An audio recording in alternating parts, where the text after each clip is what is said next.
Toxicity in the workplace. Ooh, what a nasty word. Something that we encounter at the workplace, or maybe we haven't encountered it before. How do we navigate through it? Hi, my name is Susan Solomon. I'm an HR professional, CHRP certified. We want to talk about toxicity in the workplace. What does the word toxic mean? Poisonous, harmful, unpleasant. Not something that we would like to encounter on a day-to-day basis. But then, these are the things that we or workers encounter at the workplace. So, what are the signs of a negative or a toxic workplace? You'll find that, giving my own example, I enter into a new workplace, and I'm so happy and looking forward to be part of this, be identified with this organization. So the first person who comes to my office asks me, "Wewe ni kabila gani?" Woo, that took me aback. "Mimi ni kabila gani?" Quickly, I knew that tribe means a lot. What happened to, "Hello, I'm so-and-so, I work in this department, welcome on board." Another thing I got to hear very, very soon after that in this workplace that I had just joined is that, wow, when we were in the field yesterday, two tribes, in the same county, but two tribes, the workers were almost fighting one another based on the, this is from this tribe, these people, this clique of this sub-tribe, they are like this, they think like this, can't work with them, groupings, and everything nasty. Well, it was like, welcome on board, Susan. This is what we are going to deal with here. Okay, wonders will never cease. Sooner or later, toxicity, negativity breeds negativity. Factions here and there, people talking about one another, anything new that is done, messages are sent. This has come about today, or this so-and-so has been given a show cause letter. Letters are going around, groupings. Oh, this new person has come in, or this is how this sub-tribe does things. The air becomes so poisonous. The workplace becomes so unpleasant. Imagine we spend about 8 hours or more at the workplace. You have left your home, you have left your children, and you've gone to the workplace to spend so many hours there. But what do you breathe throughout the day? Poison. What impact does it have on you? You end up becoming the opportunity to become like the place, is so strong on you. But then there is always a way out. Always a way out. And how do we get out of this? But before that, what are the signs of a toxic workplace? What impact does it have on people? It affects the morale. You'll find that the morale levels are very, very low for most of the workers. It becomes that work culture is low morale. So when your morale is low, when you look at the future, most people say, you feel like there's nothing there. It's so dark. It doesn't become brighter. The future becomes like darker depending on which faction you're in, because the workplace is toxic. Factions here and there. No way forward. Or when you think you're moving forward, you realize you've actually been either moving backwards or you have remained in the same place. Then the worst thing, the person at the top can also be a person who loves or encourages the attitude of the chief executive, the attitude of the top management really, really affects the work culture. Now, if the topmost person is a person who thrives in a toxic environment, he has a special clique of people, his beloved, where he cannot make a step. He can only make a step as advised by his beloved, which may not always be for the interest of the company. How does that help the toxicity? How does that help to eliminate toxicity in the workplace? You're right, it makes it worse. I have a faction of people, and of course, most of the time, people, when they know that they have the ear of the person who's at the top, and they can influence it to benefit their own interests.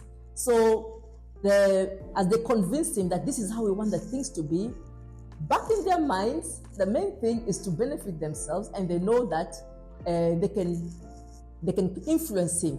They become like his puppet master, So they pull some very, very smart strings, and then things will only go the way they want for their benefit, but they will make it look like it's for the benefit of the chief executive, and this is the direction that we should go. So when this becomes apparent to the workers in the organization, that it is only this faction of the beloved of the chief executive that can make their things go, then that's the only way that one can move forward. It increases the toxicity of the place. So to kill this culture of toxicity in the workplace, it has to start from the chief executive. It has to start from the heads of departments. They have to take this lesson downward, even across, that this company, we are one. We are moving forward together. Everybody's opinion matters. Everybody's welfare matters. The culture of togetherness. The culture that in this place, we want this place to be a happy working environment. We care about, which in turn also affects how you relate to your people at home. You've left your home, you've come to this place, we value you. A culture of showing that we value you, our workers. A culture that shows, that encourages innovativeness at the workplace. Every opinion matters. We don't have to go by the opinion, but we consider it as a valuable contribution to the development of the company. It helps to eliminate the toxicity in the workplace. So the topmost management, the chief executive, his opinion or his outlook on how he wants the organization to run. Everybody wants a return on investment, good return on investment. So from the top, a fish, when the head starts rotting, it rots all the way down.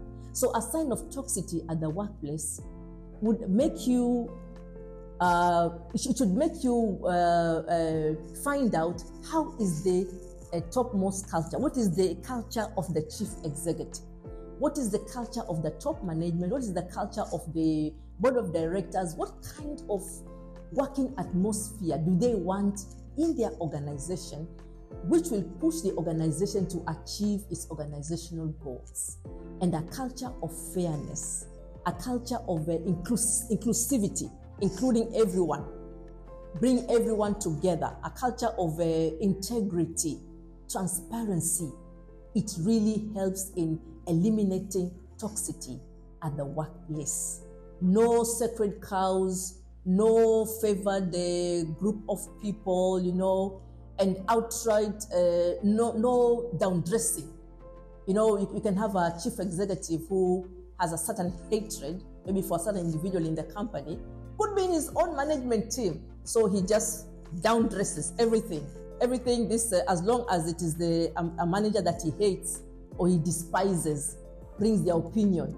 As long as it is the face of that person, then the chief executive just has an attitude of everything they say is wrong, downgrading the person, despising the person, delaying whatever suggestions that are made or good proposals made.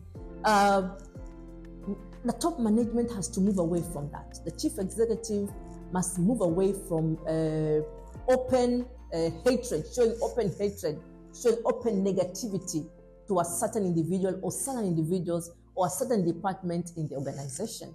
Because the organization structure clearly shows that these are the departments that will enable this organization to reach its goals. So a certain individual cannot come in and expect the company to do very well, and yet they have singled out some departments as being non-consequential. These departments, they have been earmarked to be ignored, to be disregarded. How do you kill toxicity at the workplace? The workplace is a place where different individuals come together, working towards a common goal. So whoever is heading the organization must look at all the departments and all the workers in the organization as one people working towards a common goal. And the most important thing is return on investment. So how do we get the maximum return on our investment if we do not know how to carefully, properly manage our human resource asset, which is very important in getting the work done, in getting the results done. Referring to my notes a bit. So in a toxic environment, you'll find that there are many cases of cheating, there are cases of bullying, and this also affects the turnover. People with how do you retain your best talent when toxicity is very, very strong in the workplace, where it's poisonous, where it is stressful, where it is unpleasant. So working hard to get rid of toxicity at the workplace should be a goal of the chief executive and all the and his department and his team of managers plus the supervisor. It should be at all levels of the organization, maintaining a culture of creativity, innovativeness, pleasantness. Everybody opinion values. If you are employed in these companies because there's a need to employ you here, and we are going to treat you well so that we get the best out of you. We develop you where you need to be developed to eliminate this culture of, so that the toxicity does not even be anything that has any signs of being in that organization. It's a contaminating plague in an organization. Wonderful discussion. As I said, I'm an HR professional. I'm a co-founder of a HR consultancy known as Prime Solutions Global.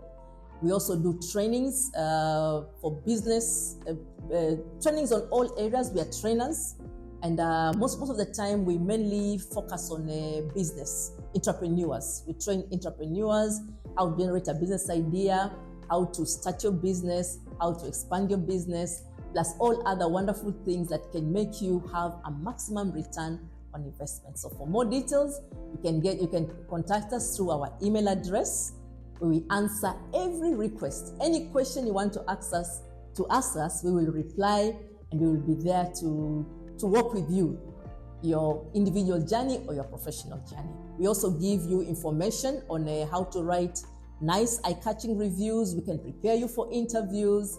We can interview for your company. We can help. We assist in payroll. We can write for you your HR manuals. So we are ready. Anything HR, we are there, and our mandate is to help you get it right the first time.